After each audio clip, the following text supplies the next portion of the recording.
Raj was working at a private company where he earned just $150. He lived happily with his parents, wife, and 2 children, and they never lacked anything. But one day, when he went to the office, he found out that a colleague had won $1,000 through a betting app. After hearing this, Raj started thinking about how great his colleague's life must be. Winning such a large sum in a single day was amazing. He thought, maybe I can try it too. Who knows, maybe I'll get lucky as well. Finally, he went home and began researching about the betting platform. He started exploring the site. When he opened the betting app, the first page displayed images of winners. Still hopeful, Raj tried again, but he lost once more. This time, he felt really scared and unsure of himself.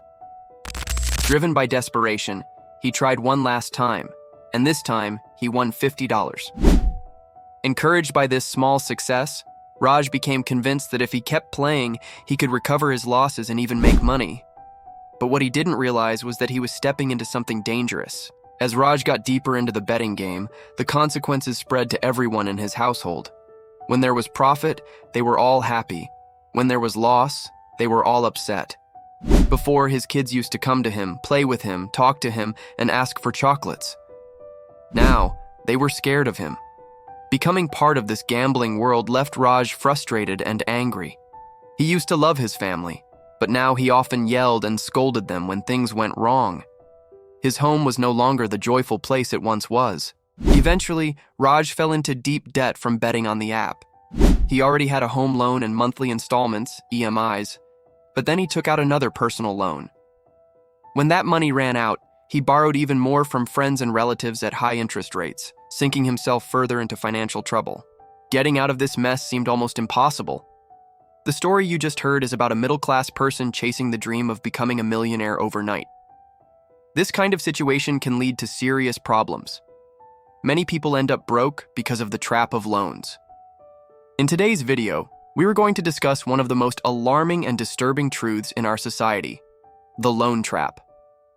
Over 80% of middle-class and lower-middle-class individuals are caught in it today, often without realizing it. Slowly, they get pulled deeper and deeper into this web. By the time they understand what's happening, the only option that seems left is suicide. According to the Money and Mental Health Institute in 2019, in wealthy countries like England, over 400,000 people consider suicide each year due to debt. Out of these, around 100,000 actually take their lives annually. And it doesn't stop there. In our own country, approximately 13 people die by suicide every day because of debt. What used to happen before was that people only took loans for education or to build a house. But now, loans have become a way of life. Whenever people need money, they just take a loan. Even when shopping, many use credit cards to get small discounts. But as they continue using credit cards, they end up taking so many loans that they can't even afford to pay the interest. For a middle-class person, the first blow comes from EMI payments. During sales, people rush to online stores. Some buy things they actually need, while others are tempted by discounts and buy unnecessary items. Whether they have money or not, they end up buying. How do people manage to buy things without cash? It's possible because of no-cost EMIs. Even those who don't have money end up buying stuff on EMI, and thus begin their journey into the loan trap. Whether they pay $50, $500, or $1,500 per month in EMIs, it becomes a heavy burden. This isn't just a problem in cities. Villagers are also getting caught in the EMI trap. Most people in the country are struggling, especially the middle class, who are the biggest users of EMIs. They buy phones, laptops, bikes, cars, coolers, and fridges on EMI if they can't afford them up front. These EMIs are like traps. Once you're in, it's hard to get out. They mostly target people living beyond their means. Let's look at how someone gets caught in the loan trap. Imagine a man who recently got a job and earns $250 a month. As soon as he got his first paycheck, he bought a bike on EMI with monthly payments of $82. A few months later, he felt his house looked empty and ordered a sofa worth $800, which added $66.66 in monthly EMIs. After 6 months, he got promoted and now earns $300 a month. Feeling happy, he buys an air conditioner with an EMI of $50 per month.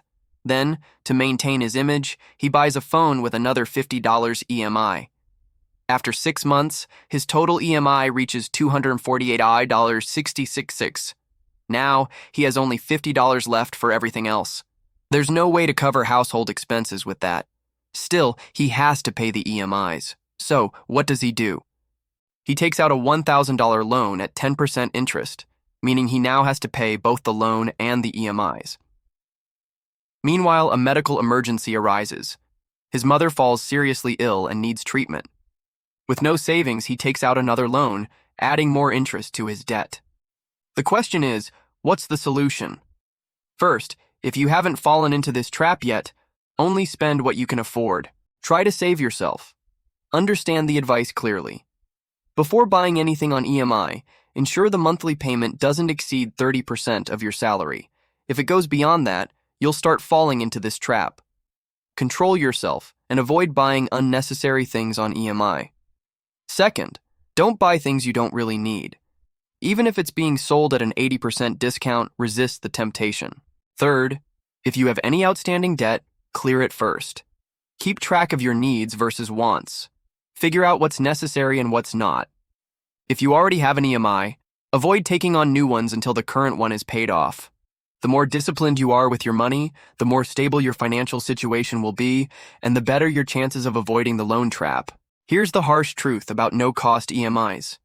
When you see a no-cost EMI offer, you might think it's free, but in reality, you still end up paying interest. Companies partner with agencies in advance, and the interest owed is given to the company up front. Then, the agency increases the product price. For example, imagine a phone costs $150. They add $30 as interest and a $40 discount. The final price becomes $220. Then they offer a $40 discount and sell it for $180 with no cost EMI. Customers think they're saving money, but they don't realize the actual value of the phone is $150. You can find live proof of this in stores and online marketplaces. Never fall for these EMI schemes. If you want to buy something, just pay the full amount up front. That way, you'll save on interest and avoid the hassle of monthly payments. It's also a credit card trap. Sitting at home, you receive a call from an agent praising the benefits of a credit card. They talk about rewards, free movie tickets, discounts on flights, and more. You start thinking, why not get one? But once you get a credit card, you fall into the trap. You forget that it's not your relative lending you money. Friends and neighbors won't lend you money, but strangers with offers sound tempting. You go to a restaurant, eat, and pay with the card. You go to the mall, shop, and pay with the card. The more you spend, the more redeemable points you earn. To access those points, you have to spend even more. While spending, you forget about your financial situation. Your salary is $300, but your expenses are $1,000. How will you pay it back? You want to be able to make the payment on time because your debt is so high and your income is low. Now the credit card shows its true colors. Compounding makes you poor. When the salesman offers a credit card, he tells you that you have 40 to 45 days to pay back whatever you spend. If you pay within the due date, you won't have to pay any interest. But if you miss the due date, you'll have to pay 2 to 4% interest. This sounds better than bank loans, which charge 8 to 10%. So you keep spending freely, thinking you'll pay it back on time. But the reality is different. Yes, you pay 2 to 4% interest, but it's monthly, not yearly. Effectively, you end up paying 30 to 48% interest a year. If you don't pay the monthly interest, the company adds compound interest. For example, if you take a $1,000 loan and pay 3% interest monthly, you need to pay an extra $30 each month. If you miss a payment, next month you'll pay 3% on $130, totaling $30.90. If you keep missing payments, your debt keeps growing until it becomes impossible to escape.